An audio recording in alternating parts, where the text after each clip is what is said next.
समय किस स्थान से लिया गया है?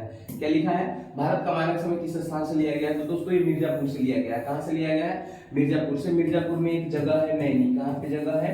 मिर्जापुर में एक जगह है नैनी, नैनी से लिया गया है।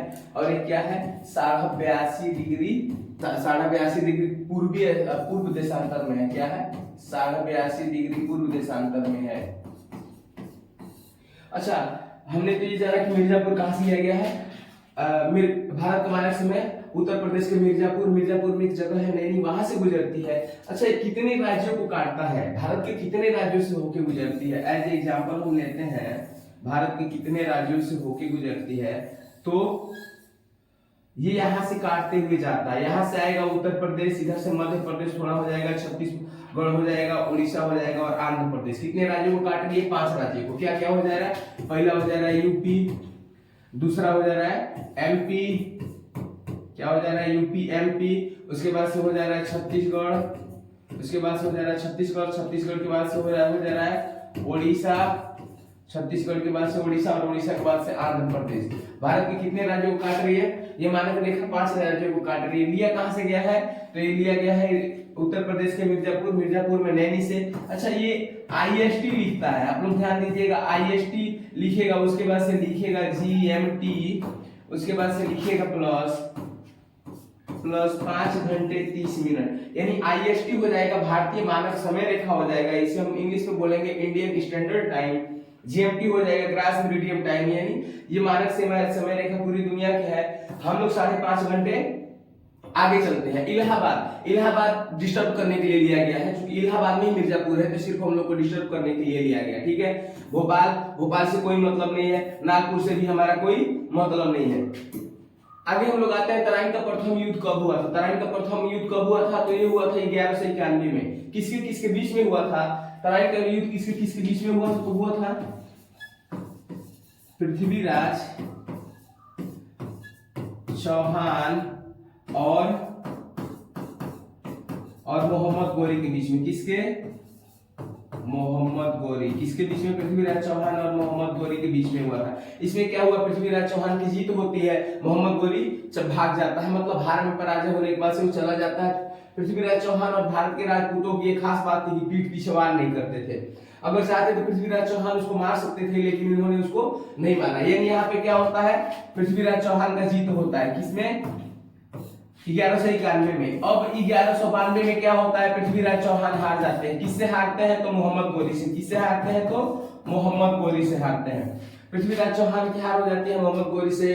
पृथ्वीराज चौहान को मोहम्मद गोरी मार देता है, और उसके बाद से क्या होता है? इनकी आंख फोड़ दी जाती है। आंख फोड़ने के बाद से जब ये हार जाते हैं तो आंख फोड़ दी जाती है, और आंख फोड़ने में इनका कारण क्या होता है? पृथ्वीराज चौहान ने कुछ गलती की थी। एक राजा थे जयचंद्र, उनकी एक लड़की थी जिसका नाम था संयोगिता। क्या नाम था? संयोगिता।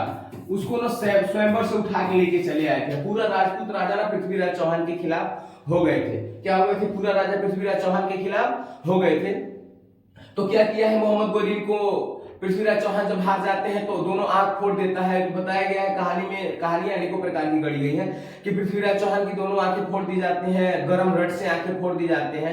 और उसके बाद से जैसे अभी तक हम लोगों ने पढ़ा है कि 2 लोगों के पास शब्द वेदी बाण थे, एक राजा दशरथ के पास और एक पृथ्वीराज चौहान के पास। ये लोग ना बहुत विद्या में निपुण होने के बाद से शब्द वेदी बाण के हिसाब से अगर जो चलाएंगे तो वहीं पे जाके लग जाता था। ठीक है।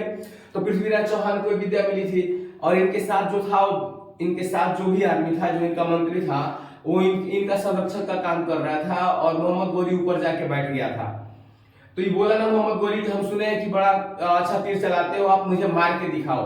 तो पृथ्वीराज चौहान की आंखों पे फिर से पट्टी बांध दी गई। आंख फूटने के बाद से पट्टी बांध दी गई, और उसके बाद से उस पे क्या किया गया? पृथ्वीराज को तीर और धनुष दे दिया गया। पृथ्वीराज ने क्या किया? तीर और धनुष तान के मारना चाहा। तब तक उनके जो साथी थे उसने उसको बताया कि 4 बांस 24 गज अष्ट अंगुल अष्ट प्रमाण ता ऊपर सुल्तान है मत चुको। चौहान ने पृथ्वीराज चौहान को इतना हिंट मिला ना, पृथ्वीराज चौहान ने उसको मार दिया। वो बाण सीधे जाके मोहम्मद गोरी को लगी, मोहम्मद गोरी ने वहीं पे पृथ्वीराज चौहान को मार दिया। ठीक है। आगे आते हैं हम लोग 1206 में। 1206 से पहले हम लोग आते हैं 1526 ईस्वी में। 1526 ईस्वी में युद्ध होता है बाबर में। युद्ध किसके बीच में होता है? बाबर और इब्राहिम लोदी। कौन? बाबर और इब्राहिम लोदी के बीच में होता है, बाबर और इब्राहिम लोदी के बीच में होता है। इसमें बाबर की जीत होती है, इब्राहिम लोदी हारे जाते हैं और मार दिए जाते हैं। और 1226 में क्या होता है, कुतुबुद्दीन ऐबक ने गुलाम वंश की स्थापना की। दोस्तों हमने जाना कि तराइन का प्रथम युद्ध हुआ था 1191 में, पृथ्वीराज चौहान जीते थे। 1192 में द्वितीय युद्ध हुआ, पृथ्वीराज चौहान हार गए और मार दिए गए। 1206 में क्या होता है, ऐबक वंश के गुलाम वंश की स्थापना होती है। किसने किया, कुतुबुद्दीन ऐबक ने किया। 1526 में क्या होता है, बाबर और इब्राहिम लोदी के बीच प्रथम पानीपत का युद्ध होता है, जिसमें इब्राहिम लोदी मारा जाता है, बाबर की विजय होती है। यहीं से गुलाम वंश की नींव पड़ती है। ठीक है दोस्तों, अगला क्वेश्चन है भारतीय संविधान का कौन सा अनुच्छेद समानता का अधिकार देता है। तो दोस्तों ये आंसर हो जाएगा 14 से 18। क्या हो जाएगा, 14 से 18 हो जाएगा। 19 से और 22, 19 से 22 क्या देता है, स्वतंत्रता का अधिकार। क्या देता है, स्वतंत्रता का अधिकार देता है। ये है धार्मिक स्वतंत्रता का अधिकार देता है। किसका देता है, धार्मिक स्वतंत्रता का अधिकार। कौन देता है, 25 से 28 धार्मिक स्वतंत्रता का अधिकार देता है। 32 से लेके 35 क्या देता है, संवैधानिक उपचारों का अधिकार। क्या देता है, संवैधानिक उपचारों का अधिकार। संवैधानिक उपचारों का अधिकार, संवैधानिक उपचारों का अधिकार कौन देता है, 32 से 35। संवैधानिक उपचारों का अधिकार कौन देता है, 32 से 35।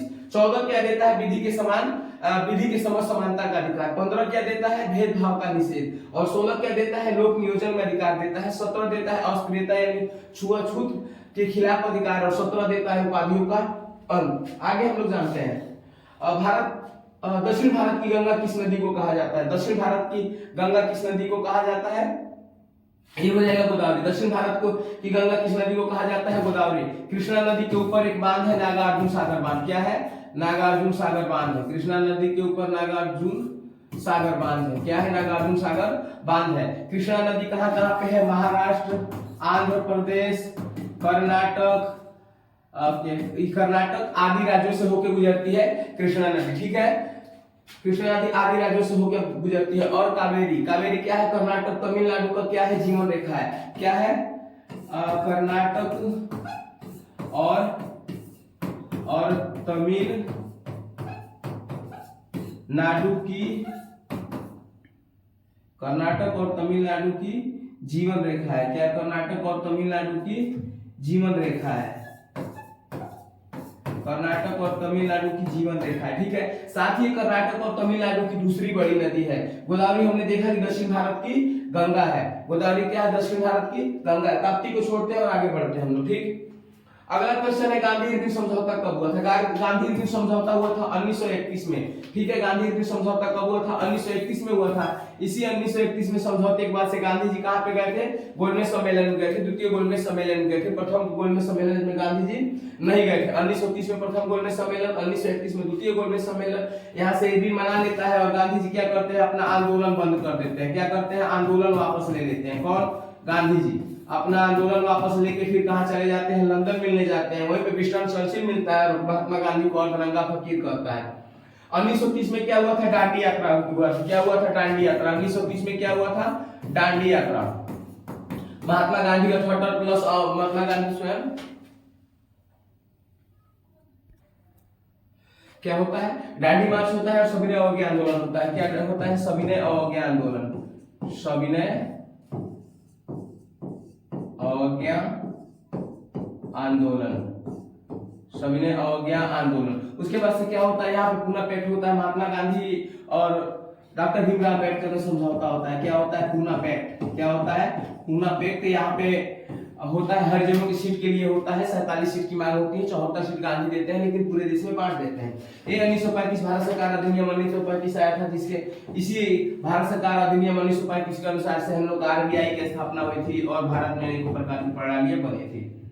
ठीक है, आगे आते हैं राज्यसभा के सदस्यों का कार्यकाल कितना होता है। तो राज्यसभा के सदस्यों का कार्यकाल 6 वर्षों का होता है। अमेरिका में 4 वर्षों का होता है। राष्ट्रपति का शासन तो हमें इससे कोई मतलब नहीं है। 5 वर्ष किसका होता है, तो 5 वर्ष होता है लोकसभा के सदस्यों का कार्यकाल। क्या होता है, लोकसभा के सदस्यों का कार्यकाल। 7 वर्षों से कोई मतलब नहीं है।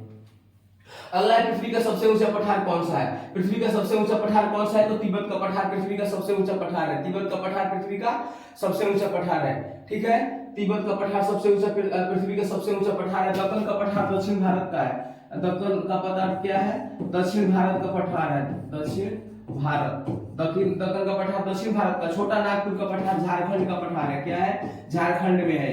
क्या है? झारखंड में है। और यहाँ पे लौह अयस्क के लिए प्रसिद्ध है। किसके लिए प्रसिद्ध है? लौह अयस्क के लिए। किसके लिए प्रसिद्ध है? लौह अयस्क के लिए। पामीर दुनिया का छत बोला जाता है। क्या बोला जाता है? दुनिया का छत। क्या बोला जाता है? दुनिया का छत बोला जाता है। किसको? पामीर के पठार को।